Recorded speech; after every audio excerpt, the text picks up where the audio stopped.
Hello, and welcome back to Robots Don't Age. I am your host, Cody, and with me, of course, is Keyauni. Hello, everybody. Keyauni. What you been up to lately? Stuff. I've been working on the tarot cards that I had told you about previously. Oh, lest I forget, by the way, this episode we will be covering the movie Outside the Wire in the second half. Go on. Yes. I've been working on the tarot cards. Not very far in that. I also have a custom piece that I'm gonna start on soon. So that's exciting. The guy, it's just he wants like these little Buddha things. So Okay. I'm gonna do those. And I've been watching. I just burned through the entire episode or the entire season. Well, first season of Demon Slayer. It's an anime on Netflix. Um, but basically, like this kid's whole family is slight spoilers for anyone who. But this like first episode, whole family basically gets killed by a demon, and demons can turn humans into demons by sharing blood with them. So not like you don't turn to a demon by getting ate by one, but like that's how they get stronger is by eating humans. But anyway, so his whole family gets killed by a demon. His sister is now a demon, but like she still has like she still understands. Humanity. Yeah, she still understands that like that's her brother. Like even though she over here salivating over dead people, she's still like so he basically like puts a muzzle on her and then like keeps her with him, but he runs into a demon slayer who like tries to kill his sister, and then he like the demon slayer's like, oh, because the sister tried to protect him, like her brother, even though she's a demon. And so anyway, um, he ends up trying to become a demon slayer, and so he like gets training and everything, but he's like traveling with his sister, whom is a demon.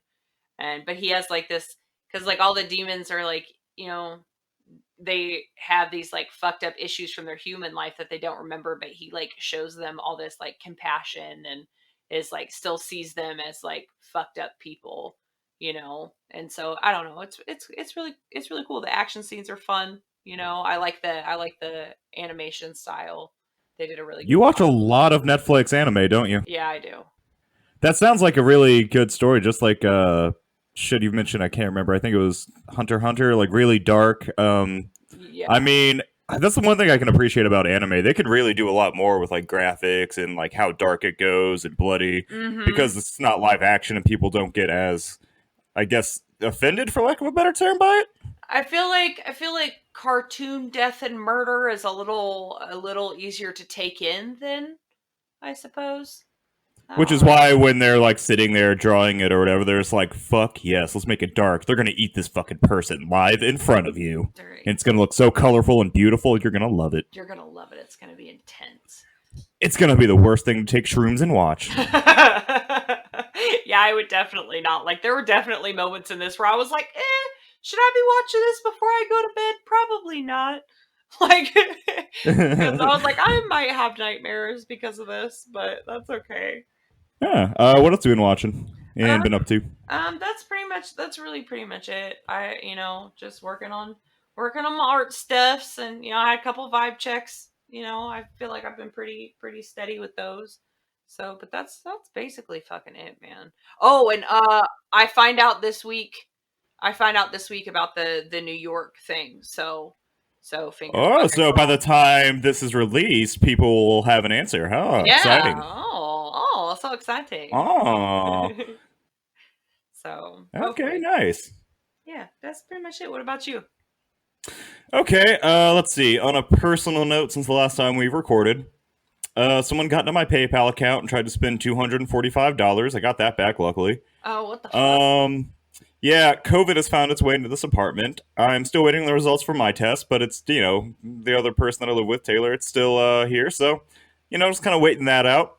Thanks, people, for not knowing how to wear a fucking mask properly. Other than that, um, playing some video games, a lot of the more comfort food ones, like I mentioned last time. Red Dead Online, because, it's fun to be a giddy up cowboy. Basically, you just like go online and you do like old west style missions and shootouts, bounty hunting, You can be a gold collector, hunt animals, get in shootouts, things like that. Yeah. Let's see. As always, Phasmaphobia, because I could be a ghost soon. It probably helps learn how to hunt them now. Let's see. Other than Phasmophobia, I think that's been about it for video games for the most part. Movie and television wise, I actually just saw this movie, King of Staten Island. Have you heard of it? No. Okay, so it's a Judd Apatow movie. Are you familiar with Judd Apatow? I'd have to look him up so I can Okay, so you think for of it. sure know his work. 40-Year-Old Virgin, Oh Knocked yeah. Up, Oh This Is yeah. 40. Yeah. Yeah. So he did, Funny People also, which I did read that script. I ordered that on Amazon a while ago and finally got through reading it. It's actually a really funny movie on paper. I gotta rewatch it and see. Maybe I'll have a different opinion. But, anyways, back to the more recent movie, King of Staten Island. It basically follows burnout Pete Davidson as he's trying to, find his way in life. He's the live at home kind of slacker child, the oldest of two. His father was a firefighter who died when he was really young. He's still kind of scarred by that and carrying that trauma. So throughout the movie, you're kind of watching him try to get his life together in a coming of age story type of thing, Mhm. and it's fucking hilarious in a lot of the darkest ways. Okay, so there's a scene where he and his loser friends are hanging out in the basement, and Mhm. this kid comes by who can't be maybe in middle school, and they're trying to sell him Xanax. Oh my god. The kid's trying to buy 6 Xanax. What are you trying to buy 6 Xanax? Man, it'll fucking kill you. And he's just give it six. He's all right, it's gonna be. And they're looking around scraping up the pills. We've only got four. But because you're Jimmy the Bag's brother, you're gonna pay for six. It's come on, man, call your brother a bitch. It's come on, he's my brother. It's call your brother a bitch. But he's a bitch. Come on, say it. He's a bitch. He's yeah, I'm not selling you these. I'll have to watch And then that. and then there's another scene where this kid they're all hanging out in the woods and the main character is giving tattoos to one of his friends, Mhm. and he gives really fucking awful homemade tattoos, they look horrendous. And as Mhm. he's doing it, this kid shows up looking for his friend. And he's oh, hey, you want a tattoo? Yeah. So this kid looks really fucking young, right? Goes over there for a tattoo. He wants the Punisher skull. And as soon as he puts a line on the kid, he fucking screams and runs off. Well, I mean, And they're yeah. sitting right. And they're sitting there mocking the kid, oh man, I thought he was tough. Look at that. Turns out the kid was fucking 9. It's so good. Hey, 9-year-old, you want a fucking tattoo? It's really one of the best movies I've seen in a long time. Oh, that's fucking great. It's on HBO Max, King of Staten Island. I highly recommend it. It is fucking worth it, beginning to end. I'll have to watch it because I always I like all of those movies. Knocked Up, 40-Year-Old Virgin. I think they're all fucking hilarious. So I'm sure I would enjoy that as well. Yeah, I mean, it's a little bit more of the, I'm not going to say serious tone, but it's got a lot of the darker humor in there. And Yeah. I mean, it's not really a lot to give away the jokes, but he does make a lot of really fucked up jokes that I would make in my regular day-to-day life if I was in his situation, or I tend to make my own version of already. So I really appreciated that type of humor. So I'm sure I'll enjoy it then, Yeah. If the fact that I was joking about COVID and all that earlier and maybe becoming a ghost is any indication, it's roughly in the same vein. Mm-hmm. But yeah, other than that, haven't really been doing a whole lot. Sure by the next time we record, I'll have seen a lot more. But that's been about it lately. Yeah, nice. And after this short commercial break, we will be discussing the main topic of today's episode, Outside the Wire, starring Anthony Mackie and I don't know. fuck, I closed the Wikipedia page. All right. I'm Anyways, sorry, we'll I be back. wasn't ready. Oh shit! I had it open on Wikipedia and I'm shit, I closed it. You're and I was I wasn't aware that I was supposed to help you with this part. I'm sorry. I was flipping through and I'm shit, I don't have it. All right, whatever. Let's go to commercial. Hey everybody, it's your host Cody here, just reminding you to check out our friends over at the Fan Freaks podcast. They are on Facebook and Twitter as well at Fan Freaks. Come join us and talk about all sorts of geeky shit together. And we're back. Okay, so as I mentioned earlier, for today's episode, we will be talking about Outside the Wire, starring Anthony Mackie and Damson Idris. The guy who played Franklin on Snowfall, who I had no clue was British. I haven't seen Snowfall. All right, well, fine. Keyauni, be a fucking disappointment. It's fine. Yeah, Anyways, I'm accustomed to that. You know what I'm saying? I know. I tell you this almost regularly. I remember I'll be shopping and I'll just shoot you a text like, "God, you're so fucking disappointing." You're such a disappointment, Keyauni. You just suck at life. It just randomly occurs to me that I should remind you of that from time to time. So I'm glad you are aware. You are aware of that. How dare you be an artist and chase your dreams, you fucking I've got to deflate your ego from time to time, otherwise you're going to do too much. Because you know I'd be sucking my own dick. Speaking of sucking its own dick, let's talk about what Outside the Wire does with American politics and drone strikes. Okay, so with that intro, when he's just casually eating gummy bears. I'm sorry. I don't mean to fucking. Yes, I mean to yell. Like, yes, I wrote that in my notes. Go ahead. Continue your thought. That's the first thing I noticed. I'm like, oh, this is warfare. There's terrible things going on. And then you cut to one of the main characters eating gummy bears and controlling a drone. I'm like, oh, I see where this movie's going, and I'm kind of here for it. Yeah. Yeah, definitely. Like, I was just like, all this traumatic shit is going on, and his bitch ass just watching eating gummy bears like it's a fucking video game. Like, he just thought, oh, willy-nilly, what the fuck ever. Well, for reference, one of my brothers had a coworker who used to work for the government. And essentially his job was to calculate how many casualties were acceptable. What the fuck? If that gives you an idea of how that works. What Anyways, the fuck? Yeah, civilian casualties. So yeah, if that gives you an idea of how this could work, yeah, so he's sitting there kind of casually eating gummy bears. He's not in the action, which kind of like starts off the prompt, assuming everyone's seen the movie, when he kills 2 people to save 38. Mm-hmm. And because of that, he gets sentenced to serve under Anthony Mackie, who is Captain Leo, an android. I guess he's technically an android, right? Not a cyborg? He referred to himself as biotech. Okay, so he's biotech then. But yeah, that's what he referred to himself as, fucking biotech. And aside from that robot, there's also, I mean, Leo's badass, which we'll get into that. But I also thought that the what they called Gumps were pretty cool, like the basic. Oh, the giant assault robots. Which I would like to say that I feel like the Russian Gumps were like on 150 in comparison to the fucking American Gumps. Yeah. Just skip ahead real quick. Are you referring to that scene at the bank? Yes.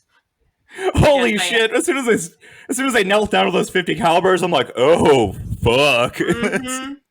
Yeah. I was like, oh, yeah, that is not what I expected. I felt really bad for those fucking Gumps, by the way. Like the Charlie 9 in the beginning. Yeah. They're just sitting there like 2 recruits beating the shit out of the head of the robot with the butts of their gun. Like, come on, man. Just, whatever. Children. Now, exactly like children.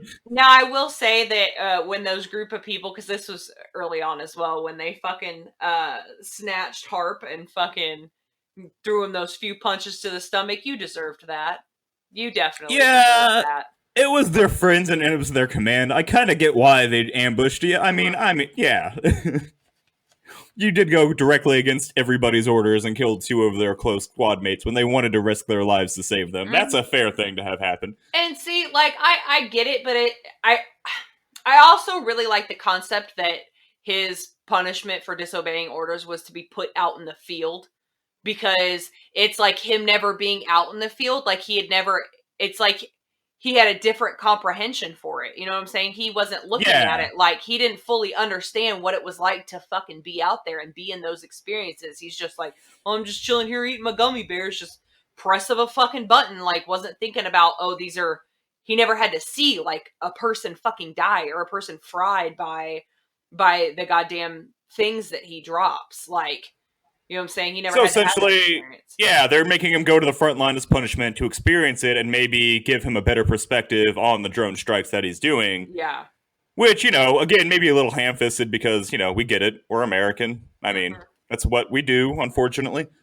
And I think that he was just such a bitch ass, like, in the beginning. You know what I'm saying? Because he had never experienced any of that shit before, but he was just like, he was literally in the beginning, like a fish out of water. He was a bitch until after the bank. Yes, that's what I'm saying. Like, I agree with that wholeheartedly. He, like, but he was just so panicky, like through everything. Like he had no fucking, he was like a fish out of water. Like he had so many moments where he was just stunned, like damn, and didn't move and didn't do anything and didn't react. And I'm just like, you are trash at this. Like, I was laughing so hard every time Leo was like taking out a room full of people with his bare hands, and he's just sitting there watching and like a little, not terrified, but like awestruck just by watching this one guy do everything. yeah, like this little wide-eyed fucking kid. Even though he's a damn lieutenant, he's never actually served in combat. Like, I mean, I assume that's not uncommon because I know there are people that don't see combat, but it's Mm-hmm. just really weird to me. I don't know. Moving on. I Other don't than him, like we mentioned, well, go on. I don't think you should be able to be the person that drops bombs on people unless you've seen what that kind of shit is like, because you'll fucking think twice about it.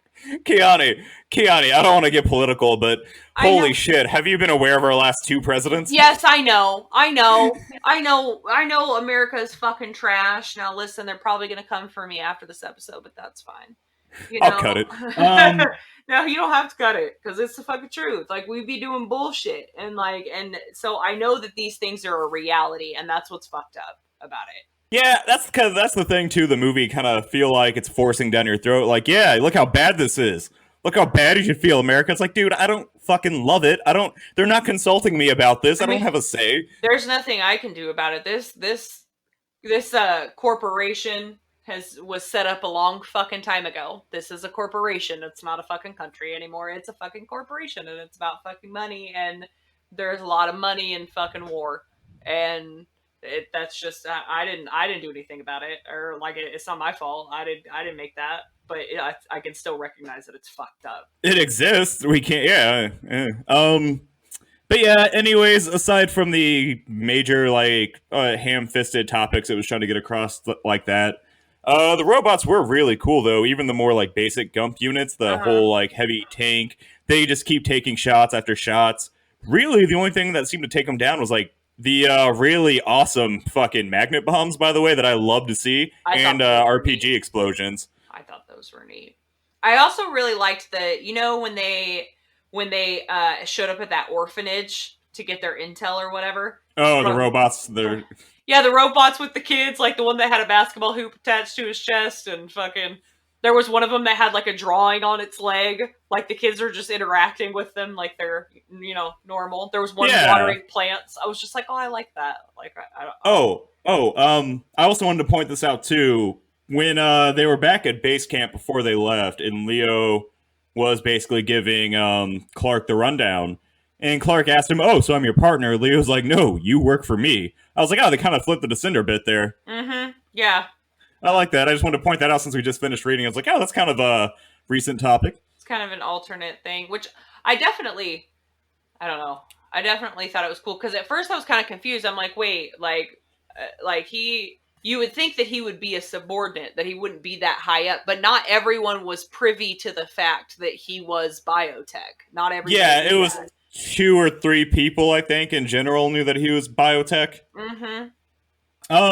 But yeah, back to the main reason why they're there in the conflict. Before we forget, it's some pro-Russian terrorists that were trying to take back Ukraine, and that was at least the initial conceit of the war. When Clark, yeah, when Clark gets there and meets Leo, it's apparently some other secret mission that involves nuclear launch codes and a terrorist named Victor something.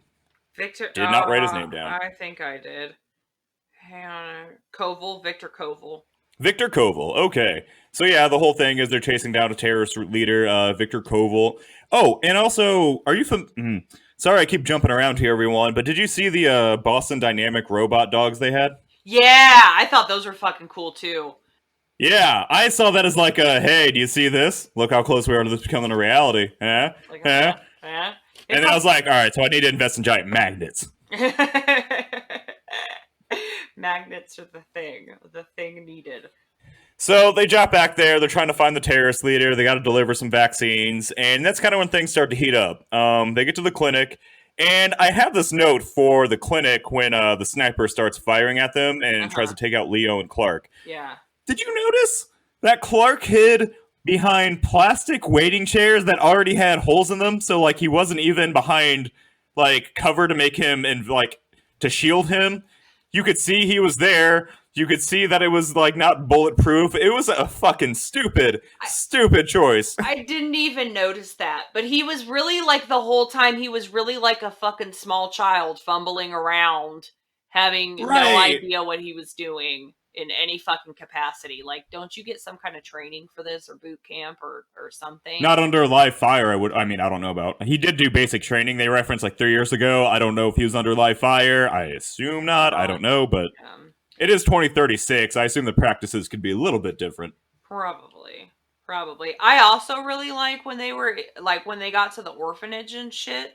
Like I really like that she at one point cuz he's like out there looking at the kids and she like goes out there and she asks him what it was like to see the product of his job up close. Yeah, I like, really hey, look what drone strikes do. and I feel like it really I feel like this movie as a whole really touched on the effects that these things have on like the people because like you see a lot of war movies and stuff like that, but I feel like it's usually like you're following the people like in the war itself as opposed to like the The people people it of the affects. yeah the people of the country that it displaces.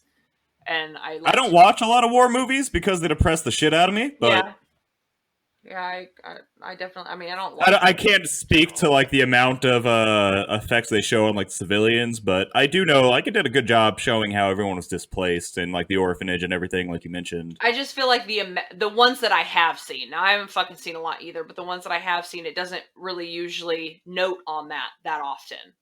The impact of war on the day to day lives. Yeah. Well, that is one thing when like they got to. Before I get that, I just wanted to have a small note. When he caught the sniper, Leo slash Anthony Mackie, he had a Captain America slash Avengers reference in there. Did you catch it? No, I didn't. He was interrogating the guy and he was doing it slowly, and he said, "I can do this all day." I can do this all day. What? That was a reference to the first Captain America when he was getting the shit kicked out of him, and when he was a little guy, and he looked up the bully and said, "I can do this all day." And that's kind of been like an ongoing Captain America line. So, I mean, I figure that was probably just a reference that they wanted to throw in there. Probably. I also really liked that he fucking just like left him to those people. Real quick, sorry, I want to get back to the day to day lives thing too. When they got to the bank and they were going to rob it, like there were people still working there. So clearly there is some like regular day to day life that's going on, despite the fact that it's a war zone. So that is kind of like, I assume, an insight into what we've kind of done to some other countries and what other Mm-hmm. countries are experiencing. Yeah. Which I just thought was like a fascinating concept because it had people in suits and dresses running out, and like everywhere outside of the bank was a fucking war zone, but inside you couldn't tell the difference. Yeah, like I found that kind of odd as well because I'm like, would there really be people still at the fucking bank? Like everyone isn't just home with their fucking family, but obviously Well, not. you do have conflicts, and I might be speaking out of my ass here, but you have countries like, I want to say, Syria, where you have. There's a podcaster, Robert Evans, who talks about this, but essentially he talks about being in war-torn countries where like the buses still work and businesses still open, but you can hear like gunshots in the background and explosions. Like it's just a common thing. Oh, well, I mean, I guess you got to continue doing your day to day shit. I just, I'm like, oh, everyone would just be at home with their fucking families, but I mean, you still got to eat and you still got to shit's still revolving, whether that's Yeah, going so on I or not. mean, As fucked up as that terrifying sounds, concept. it is terrifying. But yeah, so you have like the people just living their day to day lives in the active war zone where bombs are getting dropped and militias attacking the American police force because it's just what Americans do, and it's just a fascinating contrast to see that I never actually thought about, I guess, too deeply before watching the movie. Yeah. And anyways, that I'm sorry, I didn't want to cut you off. I just want to get in the little bit there. No, it's okay. I also, just a side note, just Leo overall is fucking badass. Like, I really enjoyed the fight scenes, like watching him just take on like roomfuls of fucking people. Yeah, Anthony Mackie, like the guy that plays him, is most of the reason why I wanted to watch the movie because he is fucking awesome. Have you? He's been in a I think it's Point Break, which is another like kind of actiony crime thriller movie on Netflix. Obviously, the Avengers stuff. When I wrote my fucking sci-fi horror script, obviously I didn't like anticipated getting fucking casted. But I was like, man, Anthony Mackie should do the fucking lead role because like I had him in my head picked out for something really badass sci-fi over the top stuff. Mm-hmm. And I mean, clearly he has the fucking ability to do it, man. I bought it. Mm-hmm. Great actor. He did a really great job. I really enjoyed that. And like every action scene that you were talking about was really cool. Like his cocky persona, he knew he could just kill everybody in the room if he had to. And at one point, like, this was like right after the orphanage, just kind of leading up when they go to go. I can't remember dude's name, the arms dealer. But then when they went to like go talk to him, and fucking Harp was like, "Oh, I'm gonna try to help," and the woman just like stops him, like, "No, Leo's got this. Like, just stand your ass back, a little pretty bitch It's boy. like four guys. Don't worry about it. Just relax. Relax, take it." Yeah, it's I don't remember any time we really had any issues in a fight, except for the end where it really wasn't even a fight as much as like a mercy. Yeah. To where like, cause if we skip ahead a little bit, he ends up outsmarting Clark and kind of betraying him, gets a tracker taken out, a failsafe, and goes rogue. Speaking of the tracker, okay, like the way his body looks, like this sounds weird, but like I just wonder what that felt like. Like what? Because I feel like it kind of looks like a titty implant. I don't know if you've ever seen a titty implant, Yeah, I get the idea. but like that's what it makes me think of. Like I wonder what that feels like cutting into. Like I mean, same. I was thinking some sort of like gelatin-esque feeling you'd get digging around. yeah, yeah, definitely. But yeah, that was a really cool effect too. Like he can make his body kind of transparent when he needs hmm to. And then that self healing patch that he had him put on there, which I thought that was cool. Yeah, and he fucking apparently keeps like a pack of them on him at all times, which makes hmm sense. But he just keeps like throwing it on whenever he gets shot. Pretty hmm convenient. It is really All fun. right, so that was all right before the bank scene. He goes in there and he's going in to get the nuclear launch codes. You see Leo hippity hopping around and he shoots a bunch of people as Clark is outside trying to save civilians. And I would say, like on a scale of 1 to 10, he did about 7.5. Yeah, I put in here that he did decent for being a noob. Like he did a decent job. Yeah, he saved, I think, about 80% of the civilians. That's a pretty good ratio, 70 to 80. Yeah, I think he did okay. So there's a standoff of the bank between the Russians and American forces. American forces are all robots and Clark. The Russians are mostly humans, except for two 50 cal gumps that are just fucking destroying everything. By the way, gory movie. Yeah, Really like over the like, not over the top actually, but like a lot of blood, a lot of shooting. It's mostly like digital effects plugins, but it looks cool. yeah, I think they did a great job. So you have, of course, the robots going at it. Leo gets the nuclear launch codes. There's a drone strike, blows up the bank. Leo, Clark, presumed dead. Yes. And I also I just the I don't know, the irony, I guess, which I mean was obviously done on purpose, but Harp's on the ground sitting there being like, but there's civilians down here, and but there's this down here, and but there's and they were like, well, they're fucking collateral. And it We was gotta blow up the bank, man. yeah, like he's like, well, they're collateral. And it's just like that realization to him. I feel like that was his moment of understanding of like, oh I fuck. I don't want to say this to be a dick because if I were writing the script, that's what I would have done. But that was not very subtle.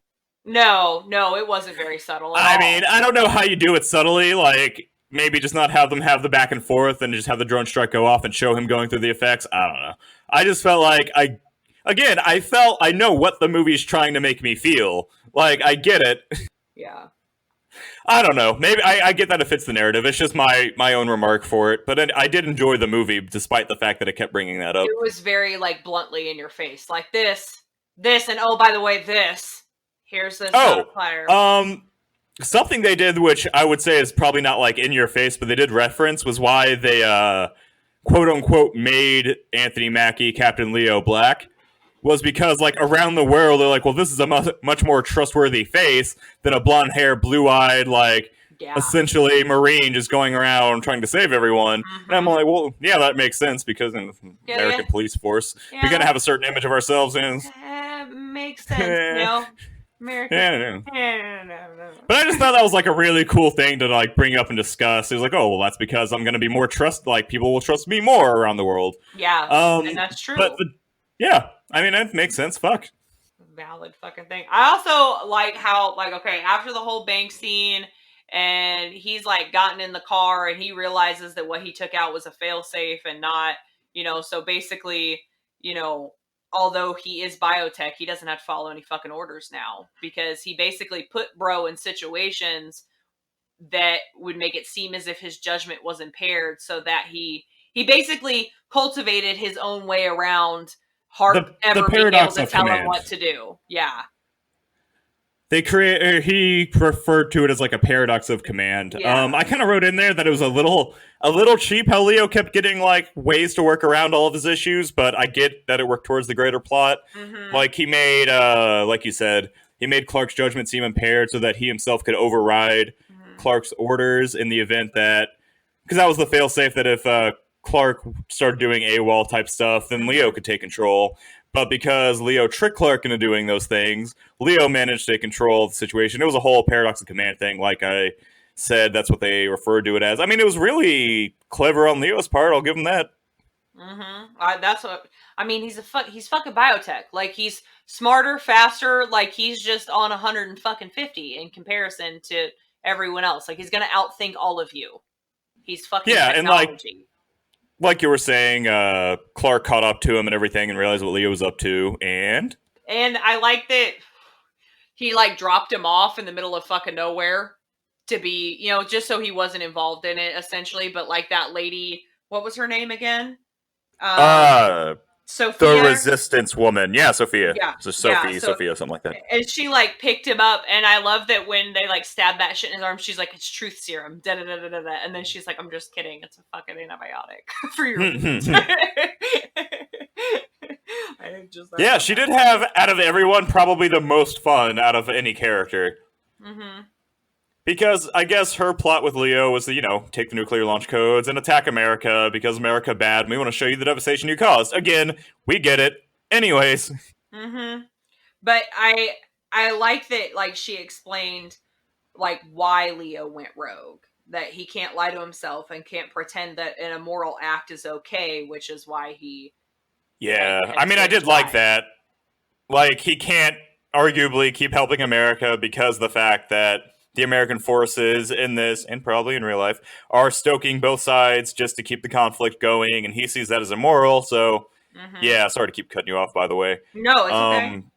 The plan they made with Leo, with the Resistance and Leo, is to basically take the nuclear launch codes and attack America and kind of put them in place. Yeah. And it's also, part of his greater plan to get them to shut down the program that created him as well. Yeah, because you don't need any more of those fucking things running around, man. They're too human. Yeah, well, I mean, that, and he's like, I'm the face of war. And he is. Like, he literally is. So, like, if something that they've created at that fucking level goes rogue, they're probably not going to do it again. That's not true. They probably still will. But... No, they're going to do it again. They're going to... It's like another Harvester situation. They're like, well, how do we do it but better? Better, because we can't just learn our lessons. Like, and that was one of the things, like, at the end when he's like, humans can learn to do better. I'm over here like, right, okay. Hundreds of years of war we haven't learned, but okay. All right, so let's fast forward to that part real quick. So Clark gets released, goes back to the base, somehow convinces them to go after Leo by himself, even though he has no real combat experience. Okay, whatever, that's fine. Goes after Leo one-on-one. Catches up to Leo and shoots him in the leg 3 times.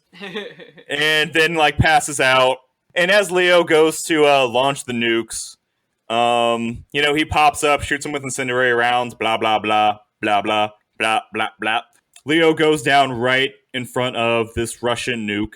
And like you said, they have that whole fucking speech about how humans can learn and do better. Which I also kind of, like, not to tear it apart, but I also found that kind of fucking annoying.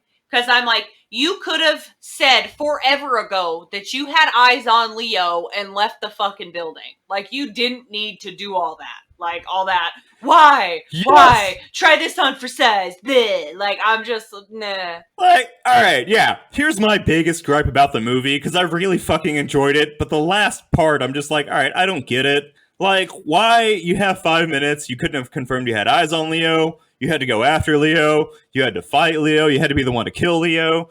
Then, with like 3 minutes to go, you give Leo time to have a whole monologue while you're standing over him with a gun.